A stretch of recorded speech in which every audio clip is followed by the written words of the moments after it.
Hello, I hope you're doing well. Welcome back to more CSGO news. I hope you guys all enjoyed your weekends. I certainly did, but it's always great to be back here because we have some great stories today. So as always, hope you guys all enjoy, and there will be timestamps down below for all you guys who want to jump around to whatever stories you want to hear about. So let's get this episode started, guys. And the first of which, big announcements out there, of course, EPL announcing brand new some terms out there for teams in the European side of things, actually extending that list from 14 teams now to 16 teams. And ironically enough, we're going to talk about this probably a lot in the future as well. LDLC and their unfortunate circumstances over the past 2 months, or even just the past month itself, have been, well, quite unfortunate. So EU is going to expand to 16 teams, guys. That does mean some pretty big rule changes out there for existing teams, and especially for all you Fnatic and IP fans out there. They were going to go to relegation matches. They will now retain their spots for Season 9 of EPL, which is huge. Along with AGO fans out there, guys, they were actually going to be auto-relegated down to Mountain Dew League, and they actually now have a chance to compete in relegation matches. But the biggest changes actually, of course, did happen for all the current Mountain Dew League teams, and here's where LDLC kind of got screwed over. I'll try and explain it to you, as well as I'll link the post down below because it is kind of confusing. So if you guys do not know, our top 3 finishers will be Virtus Pro and 3D Max. Those two teams will compete for the auto EPL spot. The loser of that matchup alongside Kingwin, and it's going to be as well, it was going to be Epsilon, but unfortunately that team cannot fill that spot. So it will be the loser of that matchup, Virtus Pro and 3D Max, alongside Kingwin and alongside the top finisher in Mountain Dew League. With these new rules, otherwise this would not even been a thing whatsoever. It would have been the old rules. That will be Optic Gaming, the one team, the highest placing team who did not actually already qualify for the relegation matches based off a record, will be Optic Gaming. That's why actually we had Alex tweet out this. If you guys remember, LDLC competed in IEM Chicago. While they were there, they forfeited 2 of their Mountain Dew League matches. That does mean if they knew this was going to be a thing and they would have even just tried to play those games, if they would have won just one of those matches, and likely with their record, guys, they would have probably won one of those matches. Again, we can't guarantee that, but it's very likely they would have then had the chance right now, instead of Optic, to actually play for relegation matches and actually have a chance at EPL. Now, why this is actually so big, if you guys do remember, it was just a few weeks ago when they were at IEM Chicago. The same day they came home, they flew all the way across the country. The same time they landed, they had a few hour break, and after a few hours of rest, guys, they played the best of 3 matchup in Mountain Dew League playoffs against Virtus Pro. They lost that matchup, and that's why they actually lost their chances at EPL. So it was actually ESL who did not actually give them the time to reschedule those matches, and they were forced to play the matches the same day they got back from IEM Chicago. And also, even further unfortunate circumstances, the only reason they actually had to play the same day is because they made playoffs at IEM Chicago, so they had to stay a couple days later, which it makes me feel so bad for these guys again and again and again. Although you could argue, right, they of course didn't have to forfeit those matches. They could have tried to play them, although, you know, we don't really know the exact time schedules of the IEM Chicago matches, and of course those matches they would have had to play. Maybe they had to forfeit them no matter what.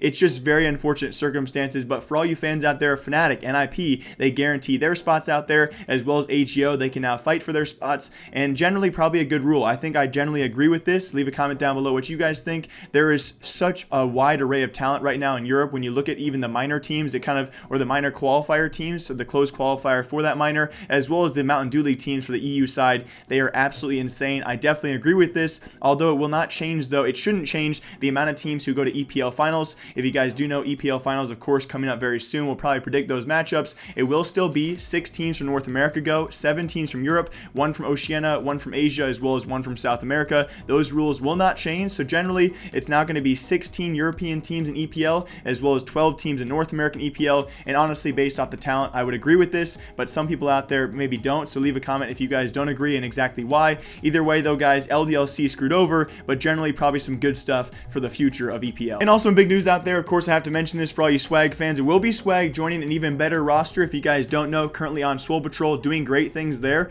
with the squad. If he does decide to stay there, well, that's a huge mystery in the future, but nonetheless, going to be cool to see him as well on the MiBR squad. Yes, they've now announced, guys, if you remember, it was many months ago, Fur had several issues. The one was a nasal issue, one was also an eardrum issue, or a specific ear issue as well. This will be for Blast Pro Lisbon, not this weekend, but next weekend. They'll bring in Swag to fill in for Fur as he goes to surgery for his eardrum. So best of luck to him. He's been playing CSGO pretty much with one ear for many months now, if not longer than that, which is it makes it all the more impressive. But it's gonna be very cool to see Swag on another top tier roster out there, guys, and see how he does compete, as well as, of course, you guys know why I'm mentioning this. It's very ironic, right? You have a team known as Made in Brazil. Now they will be representing the American flag at Blast Pro Lisbon, as they are going to be a majority American team for that tournament. There's plenty of stuff out there about that. Did MiBR do this on purpose? They easily could have, used bolts before they released him. They could have added another Brazilian player out there. Obviously, Swag is probably a pretty solid choice for them, and he has some old teammates or some old friends on that roster, so it does make sense.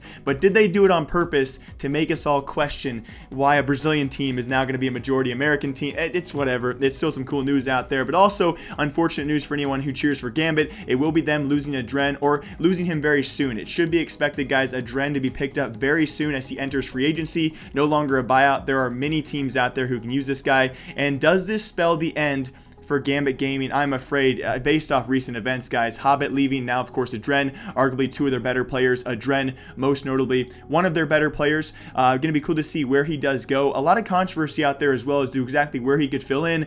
A lot of people say easy, right? Minus Edward plus AdreN. I'm on the side that I don't think that's an automatic fix for a number 2 team in the world who is consistently number 2. And again, you got to look at online stats and stats in general. This is a team who definitely beats Navi. Do they beat them in big events? It depends on the event. We've had, of course, some recent events a couple months ago where it was very anticlimactic. But nonetheless, guys, I don't want to challenge this as an easy pickup for Navi. I really do want to say that there's a lot more than KD. We see a lot of people say that, right? There's a lot more than KDs out there. This instance, though, I don't see if AdreN actually makes this roster guaranteed better. Would it be a nice try if of course, if Navi wants to eventually compete for that number 1 spot and not be a consistent top 3 team and actually be the best team in the world? Maybe, but just think about that. There's a lot more out there. How a team meshes means just as much as how a team can get kills. But I do agree. Navi, should they make changes? Maybe. Is AdreN the right fit? Maybe not. And yes, we do have to talk about it. You guys can leave a hate comment down below, okay? We did our first CSGO prediction video last week. Thank you guys for watching it. It got great feedback, and a lot of you guys got the correct prediction of who won DreamHack Winter 2018. Of course, this past weekend, though, we did have 2 tournaments. The first of which, SuperNova over in Malta. That went according to plan. If I would have predicted that tournament, guys, would have been easy peasy. All the favored teams actually did make it through. It was actually Liquid NRG out of Group A, as well as HR and Big out of Group B. It was Liquid taking down Big. A closer series on paper than the 2-0 sweep does prelude to, and I think that definitely, a series that could have gone either way if Big took one of those maps and it went to map 3, Liquid take them down, as well as NRG take down HR. It was all sweeps in playoffs, and again, I say this as well, in the finals, it was actually Liquid taking down NRG, although, again, it looked a decent matchup. It wasn't a terrible final to watch, although, again, the favorite did win that matchup overall. Not the same NRG we saw a couple weeks ago, so they looked very improved as well,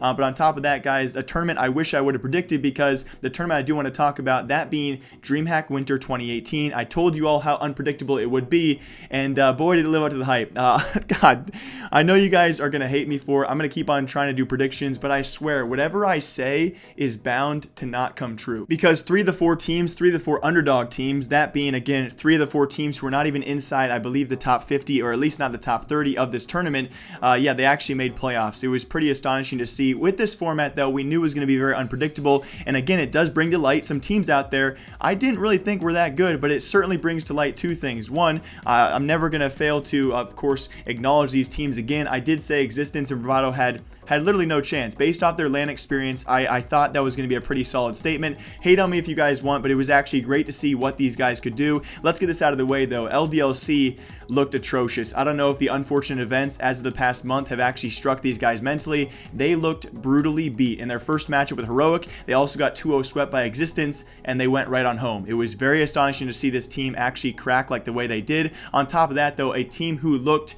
absolutely stellar was Existence Galaxy, guys. Sweeping Complexity, and again, sweeping teams like LDLC as well before that, looked amazing to see. Unfortunately enough, they met their end with Bravado, but nonetheless, a great showing from them, and I would say probably the most shocking performance out of anyone was Existence Galaxy, sweeping those 2 best teams over there. On top of that, though, it actually was, unfortunately enough, I did predict G2 to do well based off one factor. People kind of don't really listen to the exact words. I said the winner of the G2 and ENCE matchup would win the tournament. I was technically right, but I meant the opening matchup, but that opening matchup did go slightly to G2 after a 16-14 comeback win. It was pretty incredible. I think, though, in their best of 3, though, ENCE taking that, you could take my word out of context and say I technically got my prediction right, but nonetheless, guys, this does draw the question of the future of G2's lineup. I think it was definitely too soon to expect these guys to be able to compete on several maps out there, a nuke especially being one of them. We saw an insane lack of communication. I still think, again, it's probably too early to tell how well these these guys can do. I still think they could use one more player being gone off that roster and maybe another player joining. You guys can assume who I'm talking about, but nonetheless, it was great to see ENCE though actually do very, very well, guys. We also had out of that group though, that being ENCE aside, Bravado. The teams who actually made these groups, number one being Existence in Group A and Bravado in Group B, they did so by winning, well, two different styles of matchups. It was actually Bravado winning 2 best of ones and very, very close ones. Like I said previously, 16-13 over G2 in their second matchup, 16-14 over Optic, and this is why this format does favor the teams who are kind of shocking and have very little LAN experience against a lot of teams who really can't prepare for them. Nonetheless, though, congrats to those guys as they did very well in this tournament altogether. So is Bravado easily over Existence in the semifinals? All the teams who did make it through went automatically to semifinals. It was also ENCE over Heroic, and I would say fairly one-sided in the finals, guys. ENCE over going to be the South African team, that Bravado. Nonetheless, guys, great appearances from those two teams who I thought were heavy underdogs, that being Bravado, even more so from Existence. It's great to see these guys finally on LAN and how they actually perform as a team. It's going to be cool to see more fresh faces in the future, and still a great tournament. Although my predictions were a bit off, hopefully we can get a bit better in the future, and that's what we need to benefit the format for. If you're going to cheer for underdog teams, this format definitely favors those. Nonetheless, though, guys, Liquid taking SuperNova Malta, alongside them going to be ENCE taking DreamHack Winter 2018 this past weekend.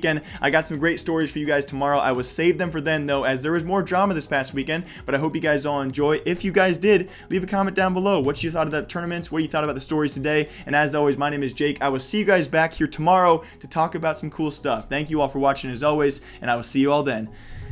Goodbye. So Alu, I've got to ask you this, and I want to kind of tell you right away, the MVP for this tournament by Astro Gaming is Sergey, and I have to get some words for you about this young player. He is a monster. Yeah,